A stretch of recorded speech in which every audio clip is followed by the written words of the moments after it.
absolutely love this film. Thank you very much. I Thank you, don't Joy. even know what to say. Everything about it. Okay, Kiah. I Yeah, read from your bio that you had this fear. You have a fear of spiders, right? I And do. that was the inspiration for this wonderful, wonderful, scary, frightening movie. Um, so did you see this as therapy for yourself doing this project? Because I was reading so much about this, I didn't know it was so intense. I had hoped that, like, through just like having to look at spiders and watch videos of spiders and look at pictures of spiders, and then, you know, have a giant spider on set as an actual physical puppet built by WETA. I was hoping that it would be curative, but it hasn't done any of it. If anything, it's made it worse, because now I dream of them and I have nightmares and stuff, and they're in my life in such a big way. No, it's been horrible. It hasn't helped my arachnophobia at all. Oh God. But you know, that's my job as a filmmaker, is to take my deepest fears and then throw it at you guys on a big silver screen. So you know, it's all right. Like, that's Well, my you job. did. For Miss Browne.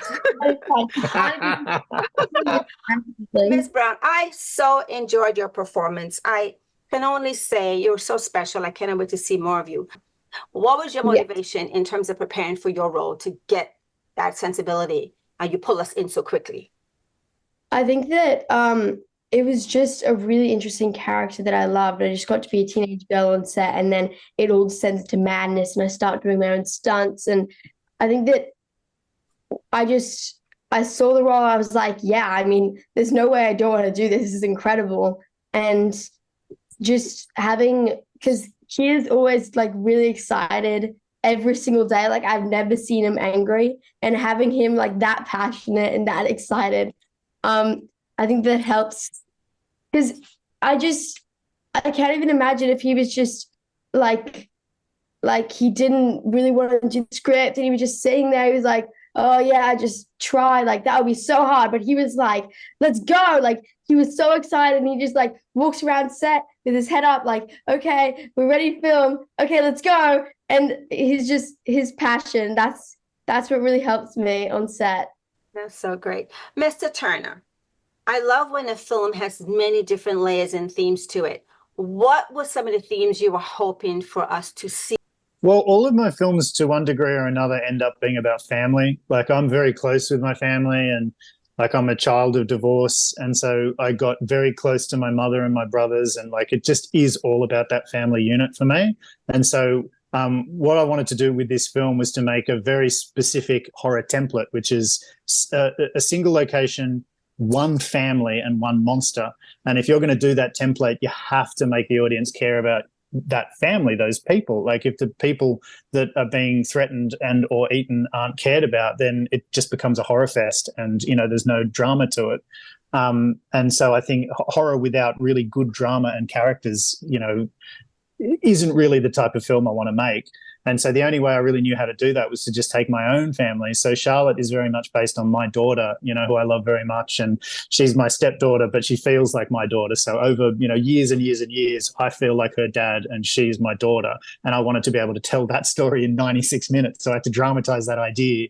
And, you know, the wife and the baby and me, they're all kind of very, very loosely based on real people in my life who are very close to me. And so if it feels at all genuine, that's probably why, because I'm pouring a huge amount of my own personal life into this thing, and including the arachnophobia, which is very personal to me too. So my fear of spiders is very specific and individual to me. So in a weird way, even though this is a film about a giant alien spider, it's the most personal thing I've ever done, you know?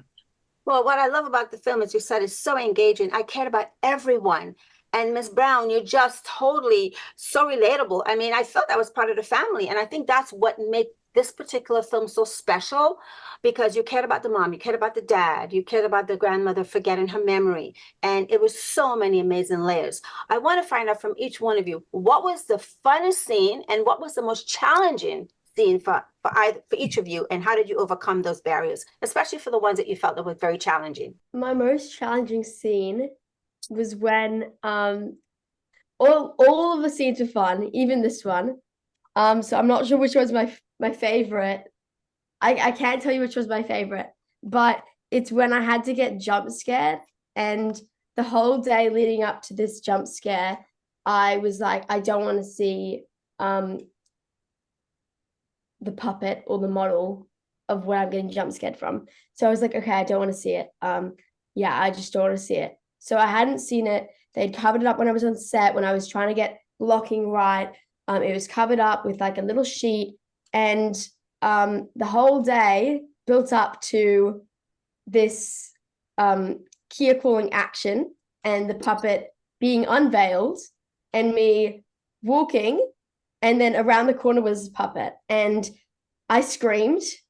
I jumped back and I was out of frame, so it was unusable anyways, and I was screaming, and I was way too scared because Charlotte isn't that scared. She's scared of the massive spider, not this much smaller thing. So I was scared as Alyla, not as Charlotte, and I was too scared. And he was like, just like dial it down, like just a quick stand up and go. And I was just like, Kiah, I don't want to walk around the corner to see that thing again. I'm so scared.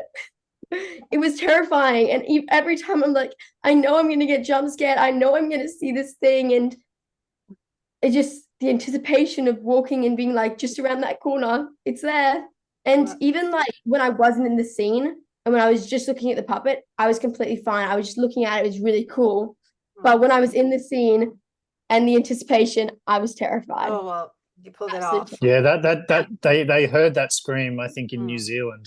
That was a loud scream and very natural. Well, your You need cast, to add that to the blooper reel, Kiah. Please make a blooper reel. We should put that on the DVD extras.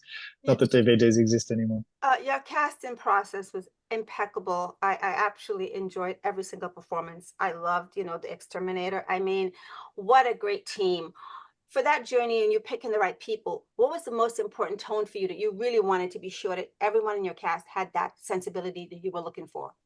Yeah, I mean, I always like a bit of humor, so I always try and cast people who can play to that. But at the end of the day, I'm just trying to find the best actors that I can. And luckily, when you make independent films in Australia, you kind of get access to the best actors in the country. Which is fantastic. So everybody in the film is like the top tier Australian actors. And so I'm very lucky in that all the performances are just fantastic, because everybody's just absolutely A grade. And, we did set it in Brooklyn, like in New York, but it's all just Aussies, really. And Jermaine Fowler, who played the exterminator, he came in, he's a native, he's from Brooklyn. And so he came in with a real accent, and so he was helping us go, well, this is Brooklyn, that's actually that's more Newark, or whatever, that's the wrong area of New York, and so he would help with that. But yeah, he was fantastic too. The thing I like about Jermaine is he can kind of do it all. He can do comedy, drama, action, and he really goes for it with the horror. Like, so when he screams or when he reacts with fear, it's very much on brand for the genre. Yeah, we were lucky to get Jermaine. I'm actually hoping to work with him again on something very soon. He's amazing. Oh, you should, because like I said, you had comedy, you had drama, you had scare. I felt for the family. And I love when Miss Browne was like, okay, I'm putting this powder, I'm putting this water and this mothball in there, and I'm just going for it. So I really loved that arc where she was so feisty and at the same time she was still a kid. Yeah, and I like that too, because there's an adventurousness to it. Like, it is a bleak story about a giant spider eating people in an apartment building in New York, but at the same time, I'm like, I grew up with those films, like from the 80s, like the Goonies and all of that. And I think in every film I've ever made, there's a scene where somebody puts on armor and loads their weapon and goes, I'm coming for you. Like, I can't help it. I just love those armoring up scenes, And Alyla did that really well with a little water pistol filled with the acid for the spider, and she's like, chink, chink, I'm gonna go save my family now. It's one of my favorite moments in the film. But there was so many great moments and so scary. I really want you to quickly talk about, in terms of each one of you, especially for Ms. Browne, the directing style. You kind of mentioned it a little bit in the beginning, but what was the directing style that really resonated with you working with Mr. Turner? Yeah, well, I think it's the exact same thing. Is like, he's just got such a passion, and anyone with this much passion will always make an incredible film. And I mean, he got such an amazing crew together who really understood his idea, and it all just kind of came together cohesively. And I think that's really what filmmaking is about. And I mean, he executed an amazing film, and props to him. Go Kiah. Well, Thank you, it's Miss Browne. definite props because I'm the type of person, I don't watch something twice, but I will watch this again because it was so good. And I'm so- really, the talent and the look of the production design. I mean, I have so many questions about production design and the animation and animatronics, and you've done such an amazing job. Watching this film, yes, it's entertaining, yes, it's scary. And I think, again, you answered my question in the beginning, but what would be the one thing for each one of you would want us to take away when we watch this film? I think this isn't something to take away from film as a message more, but I think that everyone should be nice to spiders, even though Sting is very scary. Just catch them and release them. I try to be nice to spiders, but I find it very hard. I just can't go near them. So when I find a spider in my house, my wife is actually the one who takes them outside because I'm too scared. But obviously I want people to be scared crapless. Like I want people to be really scared. But at the end of the day, I want the whole gamut. I want people to laugh and cry and be scared and, have that sense of adventure. I really just want to tell good stories. And, my theory on films is actually, as you said, is a good film is rewatchable. So, you can have a perfect film that is one of the greatest films of all time, but sometimes you watch a film and you're like, oh, I'll never watch that again, but it's genius, And I like to make films that people can watch again and again and again. And, there can be little layers in there that they missed the first time. But it's more just like that sense of adventure. And I like to create worlds that people can get lost in and want to be in for, multiple times. All my favorite movies like Raiders of the Lost Ark and Star Wars and stuff are films that I've watched again and again and again. So yeah, I really want people to be entertained more than anything, so that's kind of what I want. Yeah. Well, I just love the family. And there were points where Miss Charlotte was pissing me off. I was like, what is she doing? What? She can't do that. And then the next minute, I'm like, oh no, Charlotte, don't go there. Don't do that. So I really love that I was with you each step of the way with the mom and the dad and the stress that went on with the family. So it was just so good. It was just so good. This film is fabulous. It's scary. It's wonderful. It's family oriented and it's action and adventure. And thank you so much for your wonderful craft and talent. I appreciate you. Thanks for taking the time to interview us, Jo. I really appreciate it. Well, thank you so much. I'm glad you really liked it. I did. Yeah. Thanks again. Have a wonderful, wonderful, evening. So goodbye now. It's actually our mornings, but yes. Oh, morning. All right. Morning. This evening for me. Oh, that's right. That's right. You have a wonderful evening. I'm going to have a good evening. Morning. You guys have a great day. Okay. All right. Will do. Thank you, Jo. Okay. You're welcome. Bye-bye.